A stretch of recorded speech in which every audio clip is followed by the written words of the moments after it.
Hello everyone, welcome to study Chakra. तो students, हम लोग लास्ट वीडियो में फ्री फॉल के बारे में बात कर रहे थे, राइट। तो काफ़ी डिस्कशन किया था। इस डिस्कशन को थोड़ा सा और आगे बढ़ाते हैं, थोड़ा सा डिटेल में और जानते हैं इस चीज़ को। देखो, जब आप किसी बॉडी को ऊपर फेंकते हो तो आप स्टार्टिंग में कुछ ना कुछ वेलोसिटी देते हो उसको। जब जैसे कि मान लो मुझे इस मार्कर को ऊपर फेंकना है तो मैं इसको स्टार्टिंग में कुछ वेलोसिटी दूंगा ऑन द स्पॉट। वो वेलोसिटी धीरे धीरे कम होने लगता है क्योंकि ग्रेविटी इसको नीचे खींचकर स्लो करने लगती है। अब ये पूरा प्रोसेस देखो होता क्या है।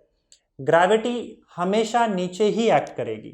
तो जब बॉडी को मैंने ज़बरदस्त वेलोसिटी दी, मान लो 15 मीटर पर सेकेंड की वेलोसिटी मैंने इसको यहाँ पे प्रोवाइड कर दी, तो अब ये 15 से होगा 14, 13, 12, 10, 9, 8, 7 ऐसे स्लो होता जाएगा क्योंकि ग्रेविटी नीचे खींचकर इसको स्लो कर रही है। और स्लो करते करते एक पॉइंट ऑफ टाइम के बाद, एक पर्टिकुलर हाइट कवर करने के बाद ये रुक जाएगा। यहाँ पे इसकी वेलोसिटी जीरो हो जाएगी। अब जैसे ही इसकी वेलोसिटी यहाँ पे जीरो हुई, फोर्स तो अभी भी लग रहा है, फोर्स तो डाउनवर्ड ही लग रहा है, तो अब ग्रेविटेशनल फोर्स उसे नीचे खींचेगी और इसकी वेलोसिटी नीचे की ओर बढ़ाने लगेगी।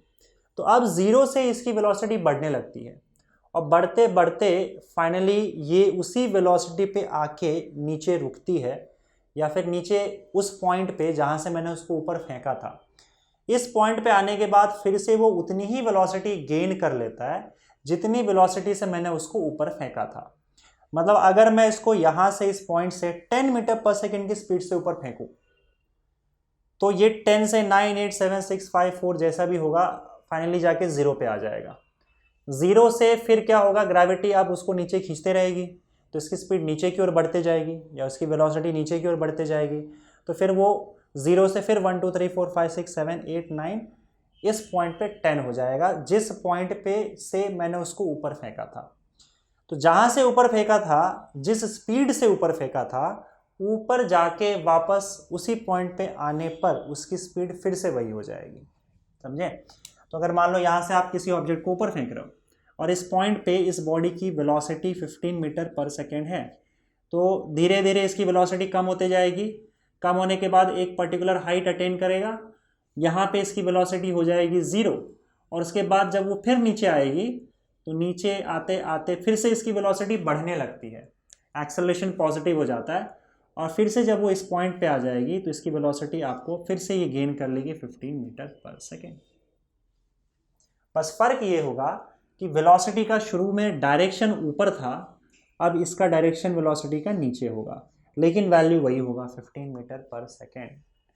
इतना ही नहीं, बल्कि अगर आप किसी भी हाइट पे, जैसे मान लो इस हाइट पे इसकी वेलोसिटी रही होगी 10 मीटर पर सेकेंड, जब वो ऊपर जा रही थी, जब बॉडी ऊपर जा रहा है तो इसकी वेलोसिटी मान लो इस पॉइंट पे रही होगी 10 मीटर पर सेकेंड। तो जब वो ऊपर जा रही है इसकी वेलोसिटी कम हो रही है। ऊपर जब इसकी वेलोसिटी जीरो हो गई, जहाँ पे रुक गई, और फिर नीचे आने के बाद इसकी वेलोसिटी बढ़ रही है, तो जब एग्जैक्टली सेम हाइट पे आएगा वो, तो फिर से इसको 10 मीटर पर सेकेंड की वेलोसिटी मिल जाएगी। अगेन फर्क सिर्फ इतना होगा कि यहाँ पे इस पॉइंट पे पहले शुरू में वो ऊपर जा रही थी 10 मीटर पर सेकेंड की स्पीड से, अब वो नीचे आ रही है 10 मीटर पर सेकेंड की स्पीड से। तो मतलब सेम हाइट पे वेलोसिटी बॉडी का सेम होगा, राइट, चाहे वो ऊपर जाए चाहे वो नीचे आए।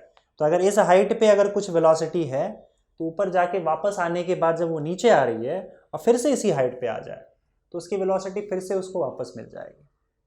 लेकिन इन सारे चीज़ों में मैं फिर बोल रहा हूँ कि that the body is freely falling, that is it is under free fall. मतलब ग्रेविटेशनल फोर्स के अलावा इस पर कोई दूसरा फोर्स नहीं लग रहा। जो मैंने एयर रेजिस्टेंस की बात की थी, विस्कस फोर्स की या फिर अपथ्रस्ट फोर्स की, वो कोई भी फोर्स इस पर नहीं लग रहा, तभी ऐसा केस होगा। राइट, समझ में आ रही बात?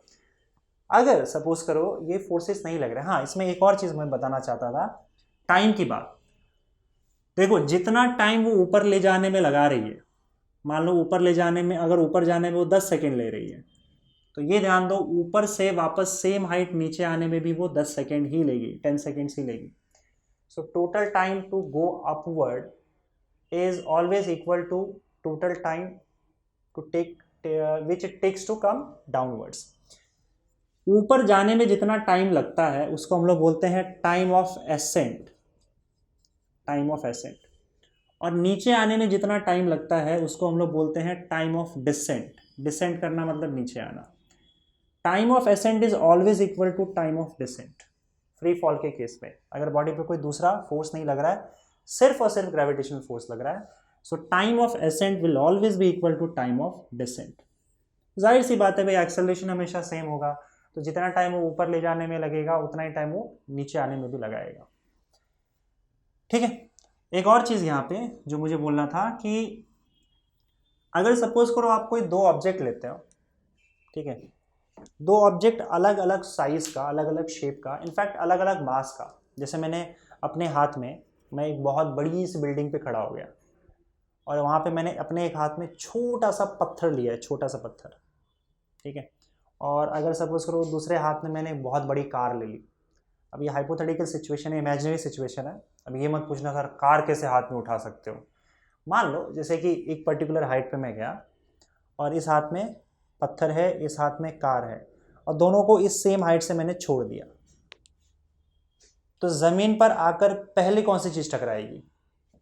क्या कार पहले आकर टकराएगी, या पत्थर आके टकराएगी, या फिर दोनों सेम टाइम लेगी? अगर कई बार क्या लगता है दिमाग में ऐसा आता है कि जो कार बहुत हैवी है वो बहुत जल्दी नीचे गिर जाएगा। ऐसा बिल्कुल नहीं होता है। चाहे वो कार हो या फिर कोई भी दूसरा ऑब्जेक्ट हो, काफ़ी हैवी क्यों ना हो, और अगर यहाँ पे काफ़ी लाइट ऑब्जेक्ट ही मैंने क्यों नहीं लिया है, दोनों सेम टाइम आके लेगी नीचे टकराने में, दोनों का टाइम सेम लगेगा। इसका रीज़न सिंपल है कि भाई दोनों के लिए acceleration due to gravity G का वैल्यू सेम होता है, एंड दैट इज 9.8 मीटर पर सेकेंड स्क्वायर। तो अगर जी का वैल्यू सेम है, देखो दोनों तो रेस्ट से स्टार्ट कर रहे हैं, ये भी रेस्ट पे है पत्थर और कार भी रेस्ट पे है, इसकी भी वेलोसिटी अभी जीरो है, इसकी भी जीरो है, जीरो से स्टार्ट कर रहे हैं। एक्सेलरेशन का मतलब क्या होता है? 9.8 मीटर पर सेकेंड स्क्वायर। मैंने आपको एक्सेलरेशन का मतलब बताया था।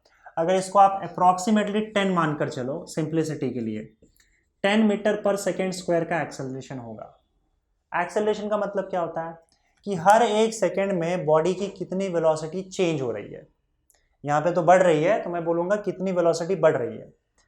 अगर बॉडी का एक्सेलरेशन 10 मीटर पर सेकेंड स्क्वायर है, इसका मतलब हर सेकेंड बॉडी की 10 मीटर पर सेकेंड से वेलोसिटी बढ़ जाती है। मतलब अगर मैं इस चीज़ को यहाँ पे छोड़ूँ, और ये कांस्टेंट रहता है हर एक बॉडी के लिए, ये चेंज नहीं होता ना अर्थ के नज़दीक हो तो अगर इसको मैं छोड़ दूँ, अब इसकी वेलोसिटी जीरो है, एक सेकेंड के बाद इसकी वेलोसिटी 10 मीटर पर सेकेंड हो जाएगी, 2 सेकेंड के बाद 20 मीटर पर सेकेंड, 3 सेकेंड के बाद 30 मीटर पर सेकेंड। समझ में आ रही है बात? हर सेकेंड इसकी वेलोसिटी 10 से बढ़ते चले जाएगी। That is the meaning of acceleration. 10 नहीं होता है, 9.8 होता है, तो हर सेकेंड 9.8 मीटर पर सेकेंड से वेलोसिटी बढ़ते चले जाएगी। इसलिए जब ऊपर जीरो रहता है और नीचे बहुत जोर से ग्राउंड को हिट करता है, जितना ज़्यादा ऊपर से आएगा, जितना टाइम लेगा वो, उतनी ज़्यादा उसकी वेलोसिटी बढ़ी होगी, क्योंकि हर सेकेंड इतने से तो बढ़ता जाएगा वेलोसिटी उसका, तो उतने ही ज़ोर से, उतनी ज़्यादा स्पीड से वो ग्राउंड को हिट करेगा। इसलिए जब आप बहुत ऊपर से नीचे गिरते हो तो आपको पता है आपकी क्या हालत होती है। अब इस पेन को मैं यहाँ से मारूँ, यहाँ से छोड़ूँ और बहुत ऊपर से छोड़ूँ, फ़र्क है ना, क्योंकि यहाँ ज़्यादा टाइम नहीं मिला उसको वेलोसिटी को बढ़ाने के लिए, पर यहाँ ज़्यादा टाइम मिल गया उसको, राइट। तो उसकी वेलोसिटी जब हिट कर रहा था, ज़्यादा ऊपर से ये गिरता है तो ज़्यादा वेलोसिटी से ये हिट करता है, समझे। लेकिन अगर मैं सपोज करूँ दो ऑब्जेक्ट लेता हूँ, जैसे मैंने बताया, एक पत्थर लिया मैंने छोटा सा और एक कार लिया, और उसको अगर आप सेम हाइट से छोड़ो तो वो सेम हाइट कवर करेगी नीचे आने में, है ना। एक ही हाइट से आप छोड़ रहे हो तो एक ही हाइट कवर करेगी, दोनों का एक्सेलरेशन सेम है। हर सेकेंड इसकी वेलोसिटी भी 9.8 या फिर मान लेते हैं 10 है। हर सेकेंड कार और इसकी दोनों की वेलोसिटी तो सेम ही रहेगी ना, क्योंकि अगर इसकी एक सेकेंड में 10 मीटर पर सेकेंड हो जाएगा वेलोसिटी, तो इसका भी वेलोसिटी एक सेकेंड में 10 मीटर पर सेकेंड ही होगा, पत्थर और कार, क्योंकि दोनों का एक्सेलरेशन सेम है, दोनों का स्पीड एक साथ एक जैसा इंक्रीज होगा। तो जब दोनों का स्पीड एक साथ एक जैसे इंक्रीज हो रहा है, तो फिर ये पहले कैसे आ सकता है? अगर इसको पहले आना है, कार को पहले आना है, तो कार का स्पीड जो है वो इससे ज़्यादा होना चाहिए ना, पर ऐसा तो होगा नहीं, क्योंकि दोनों का एक्सेलरेशन सेम है, दोनों के लिए, हर एक बॉडी के लिए एक्सेलरेशन तो सेम होगा। हाँ, इस पर फोर्स ज़्यादा लगेगा, भारी है, मैं मानता हूँ, लेकिन एक्सेलरेशन क्योंकि सेम है तो हर सेकेंड दोनों की जो वेलोसिटी है वो सेम तरीके से सेम बढ़ती है। तो ये जो कार है वो इससे कभी फास्ट हो ही नहीं पाएगा, क्योंकि ये फास्ट होगा ये भी फास्ट हो जाएगा, दोनों का एक्सेलरेशन सेम है। इसीलिए भाई जब वो सेम डिस्टेंस कवर करती है तो सेम वेलोसिटी बढ़ी होगी दोनों की, और दोनों सेम टाइम पे नीचे आके हिट करेंगे। समझ में आ रही बात? क्योंकि जब दोनों की वेलोसिटी हर जगह पे सेम है तो फिर ये कम टाइम और ये ज़्यादा टाइम कैसे ले सकता है? दोनों सेम टाइम लेके अर्थ को हिट करेगा, इसलिए दोनों साथ में नीचे आते हैं, एक ही टाइम में दोनों ग्राउंड को हिट करेंगे। ये एक्सपेरिमेंट आप घर पे कर सकते हैं, थोड़ा संभल के करना, ठीक है? नहीं तो हो सकता है घर में आप एक्सपेरिमेंट करो कुछ नुकसान करो तो फिर घर वाले आपके क्या हालत करेंगे वो घर वालों पे डिपेंड करता है। पर आप एक काम कर सकते हो, बहुत हैवी ऑब्जेक्ट कोई भी ले लो, राइट? क्या ले सकते हो आप? मैं जब एक्सपेरिमेंट कर रहा था तो मैंने क्या किया था, एक बॉटल लिया था बड़ा सा, उसमें पूरा पानी भर दिया था, और एक छोटा सा मैंने कोई पत्थर का टुकड़ा लिया था, इतना सा टुकड़ा, छोटा पत्थर का एक टुकड़ा लिया, और दोनों को एक पर्टिकुलर हाइट पर रखा और छोड़ दिया। दोनों एक साथ आपको क्लियरली दिखाई देगा ज़मीन पे आके टकराते हैं। तो ये कोई भी एक हैवी ऑब्जेक्ट और एकदम लाइट ऑब्जेक्ट को लेकर आप इस एक्सपेरिमेंट को कर सकते हैं। थोड़ा संभल के करना, क्योंकि जब मैंने 2-3 बार एक्सपेरिमेंट किया था तो जो बॉटल था वो फूट गया था और पूरा घर पानी पानी हो गया था। उसके बाद जो मम्मी ने मेरी हालत की वो मैं आपको बता भी नहीं सकता कैमरा में। तो ये थोड़ा सा घर पे संभल के करना ये सारी चीज़ें, राइट? तो यहाँ पे ये कुछ चीज़ें थी नोट डाउन करने लाइक फ्री फॉल में, राइट? हाँ, एक इम्पॉर्टेंट चीज़ आप नोट डाउन कर लो यहाँ पे। वैसे यहाँ पे एक केस होगा नहीं, लेकिन फिर भी देखो, अगर सपोज करो बॉडी फ्री फॉल में नहीं है, फ्री फॉल में कब नहीं होगा? जब बॉडी के ऊपर ग्रेविटेशनल फोर्स के अलावा कोई दूसरे फोर्सेस भी एक्ट कर रहे होंगे। जैसे मान लो यहाँ पे बॉडी पर ये ग्रेविटेशनल फोर्स तो काम कर ही रहा है, उसके अलावा मैं मान लेता हूँ कि इसमें विस्कस फोर्स भी है। मान के चलते कि भाई अपथ्रस्ट फोर्स नहीं है, बॉडी का अगर शेप आप बहुत ही दबा कर रखोगे तो यहाँ पे इस पर विस्कस फोर्स काफ़ी कम होगा। मान लेते हैं विस्कस फोर्स नहीं है, सिर्फ एयर रेजिस्टेंस है, एयर रेजिस्टेंस, या फिर आप बोल लो drag force, viscous force, sorry उल्टा बोल दिया मैंने, अपथ्रस्ट फोर्स या बॉइंट फोर्स नहीं है इसके ऊपर, यही बोला था क्या? देख लेना, अपथ्रस्ट फोर्स या बॉइंट फोर्स इस पर नहीं है, बस एयर रेजिस्टेंस है। एयर रेजिस्टेंस को हम क्या बोलते हैं? विस्कस फोर्स बोलते हैं, या विस्कस ड्रैग, जो भी बोलना है आपको, ये है इसके अंदर। तो अब ये विस्कस फोर्स करती क्या है? हमेशा मैंने बताया आपको कि वेलोसिटी के ऑपोजिट डायरेक्शन में, लास्ट वीडियो में मैंने बताया था आपको कि वेलोसिटी के ऑपोजिट डायरेक्शन में लगेगी। तो अगर सपोज करो बॉडी ऊपर जा रही है तो विस्कस फोर्स इसको स्लो करने के लिए नीचे लगेगा, वेलोसिटी के ऑपोजिट डायरेक्शन में लग के इसको स्लो करता है। अगर बॉडी नीचे आ रही है तो विस्कस फोर्स फिर से ऊपर लगेगा और फिर से वेलोसिटी को स्लो कर देगा। ऐसे केस में अगर मैं टाइम ऑफ एसेंट और टाइम ऑफ डिसेंट की बात करूं तो क्या होगा बताओ? टाइम ऑफ एसेंट और टाइम ऑफ डिसेंट की, सी ये अब फ्री फॉल का केस नहीं रहा, यहाँ पे विस्कस फोर्स भी आ गया है, एयर रेजिस्टेंस भी आ गया है, तो अभी सी बात है कि दोनों सेम नहीं होंगे। अब देखो होता क्या है कि आपने जैसे वेलोसिटी दे दी बॉडी को, तो वेलोसिटी देने के बाद ये अब ऊपर जाने लगा, लेकिन विस्कस फोर्स नीचे लगा, विस्कस फोर्स नीचे लग के इसके वेलोसिटी को वो और कम कर देगा। ग्रेविटी तो कम कर ही रहा था, इसके अलावा विस्कस फोर्स भी नीचे लग के इसको और कम कर देगा। अब मान लो ये 10 सेकेंड्स में ऊपर पहुंचा, कितने? 10 सेकेंड्स, ठीक है? अब ये 10 सेकेंड्स में हाईएस्ट मैक्सिमम पोजीशन पे पहुंच गया, उसके बाद वो नीचे गिर रहा है। अब नीचे गिरने के केस में होगा क्या? फिर से इसकी वेलोसिटी और कम हो जाएगी, क्योंकि विस्कस फोर्स ऊपर लग रहा था। तो और कम होने की वजह से क्या होगा कि ये नीचे आने में ज़्यादा टाइम ले लेगा, क्योंकि सिर्फ ग्रेविटी काम नहीं कर रही है, विस्कस फोर्स भी उसको ऑपोजिट डायरेक्शन में लग के रोक रहा है। इससे होता क्या है कि ये और टाइम कम ले लेगा। तो जितना टाइम वो ऊपर जाने में लगा रहा है उससे ज़्यादा टाइम वो नीचे आने में लगा देगा।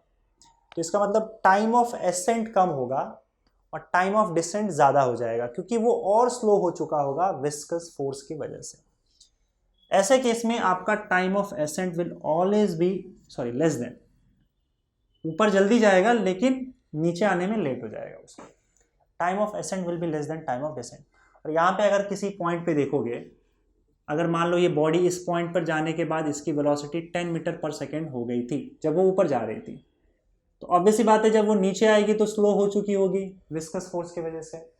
तो ये जो वेलोसिटी नीचे आने की है इसी पॉइंट पे, अब वो 10 नहीं होगी, 10 से कम हो जाएगी, 8 हो जाएगी। समझ में आ रहा है? तो नीचे आने के बाद वो स्लो हो जाता है। तो ये सिंपल सी बात है कि अब जिस पॉइंट से हमने इसको लॉन्च किया था ऊपर की ओर, स्टार्टिंग में जो भी वेलोसिटी होगी ऊपर जाने के टाइम पे, वापस नीचे आने के टाइम पे इसकी वेलोसिटी कम हो चुकी होगी। समझ में आ रहा है? इस विस्कस फोर्स के वजह से। तो ये एक केस था जो आप नोट डाउन कर सकते हो। बाकी फ्री फॉल अगर है, कोई फोर्सेस नहीं लग रहा है, तो मैंने आपको पहले बताया कि एक पर्टिकुलर हाइट पे ऊपर जाने के टाइम और नीचे जाने के टाइम दोनों पे वेलोसिटी सेम होता है। So this was all about free fall. अब एक काम करते हैं, एक न्यूमेरिकल इस पे सॉल्व कर लेते हैं छोटा सा। The question is a ball is thrown up at a speed of 4 meter per second. Find the maximum height reached by the ball. Take g is equal to 10 meter per second square. Ball ऊपर फेंका गया और किस speed से फेंका गया है? 4 metre पर सेकेंड। इसका मतलब 4 मीटर पर सेकेंड उस बॉल की इनिशियल स्पीड है। फाइनली उसकी स्पीड क्या होगी हम बाद में देखते हैं। स्टार्टिंग में उसको जो इनिशियल स्पीड दिया गया वो 4 मीटर पर सेकेंड था। इसका मतलब इनिशियली बॉडी का जो स्पीड है u का वैल्यू दैट इज 4 मीटर पर सेकेंड, ये इनिशियल वेलोसिटी है। फिर क्या बोल रहा है वो? Find the maximum height reached by the ball. Maximum height ढूंढना है हम लोग को, कितना वो पहुंचा। और बोला है कि g का वैल्यू आप 9.8 मत लो, जो बोला है क्वेश्चन में वही लेना है, 10 मीटर पर सेकेंड स्क्वायर ले लो। चलेगा, इसको सॉल्व करते हैं। What is the maximum height reached by the ball? अब यहाँ पे देखो, जब आप एक इनिशियल वेलोसिटी दे दोगे उसको, तो इस इनिशियल वेलोसिटी पे डिपेंड करेगा कि वो कितना ऊपर जाएगा। मैक्सिमम हाइट का मतलब ये होता है कि जब तक वो बॉल ट्रैवल करके रुक नहीं जाता तब तक का हाइट। मतलब जैसे मैंने यहाँ से उसको बॉल को फेंका तो वो इसकी वेलोसिटी कम होते होते एक पॉइंट ऑफ टाइम के बाद रुक जाएगी। तो जब रुक जाती है तब तक उसने कितना हाइट कवर किया है, इसको मैक्सिमम हाइट बोलेंगे। क्योंकि इससे ज़्यादा हाइट तो कवर हो नहीं पाएगी, बॉडी तो यहीं पे रुक गई है, और जहाँ पे रुकी बॉडी वहाँ से फिर वो नीचे आएगी। इसलिए मैक्सिमम हाइट का मतलब है जब तक बॉडी रुक ना जाए तब तक का हाइट, क्योंकि इससे ज़्यादा हाइट वो कवर नहीं कर सकती। ठीक है। अब जब बॉडी मैक्सिमम हाइट पहुँचने के बाद रुक जाएगी तो इसका मतलब उसकी जो फाइनल वेलोसिटी है वो फाइनल वेलोसिटी 0 हो जाएगा। सो यहाँ पे फाइनल वेलोसिटी विल बी 0, क्योंकि फाइनली बॉडी जाके रुक जाएगी। जैसे यहाँ से स्टार्ट करते हैं, यहाँ पे इसको इनिशियल वेलोसिटी हमने दे दिया 4 मीटर पर सेकेंड।